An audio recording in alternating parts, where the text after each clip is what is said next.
मेरे पास तुम हो से शोहरत की बुलंदियों को छूने वाली नामवर अदाकारा आयजा खान का कॉमेडी ड्रामा चुपके चुपके अवाम में बहुत मकबूल हो रहा है, जिसमें उनकी अदाकारी को बहुत सराहा गया।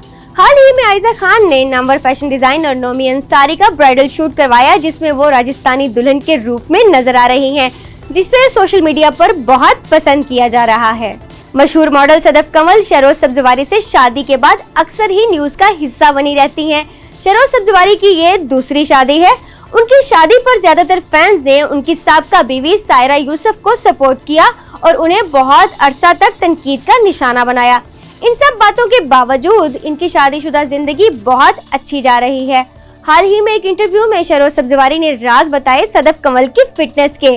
वो ये कि सदफ खाना खूब खाती हैं, पर पोर्शंस में।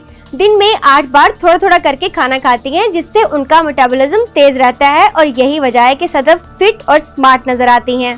कुछ दिन पहले उमर शरीफ की अस्पताल से कुछ तस्वीर शेयर की गयी और साथ ही फैमिली की जानिब से दुआ की दरखास्त की गई थी, लेकिन सोशल मीडिया पर कुछ गैर जिम्मेदार लोगों ने कल से उनकी वफात की पोस्ट लगाना शुरू कर दी है। ये एक मनफी रवैया है जिसकी हौसला शिकनी होनी चाहिए। उमर शरीफ हमारे लेजेंड हैं और हमें अपने हीरोज और कौम के सरमाए की इज्जत और कदर करनी चाहिए, ना कि उनके हवाले से झूठी खबरें फैलाएं। फैसल कुरैशी ने भी इन अफवाहों पर एक वीडियो शेयर की है, जिसमें बताया है कि उमर शरीफ अस्पताल में हैं और अब उनकी हालत काफी बेहतर है।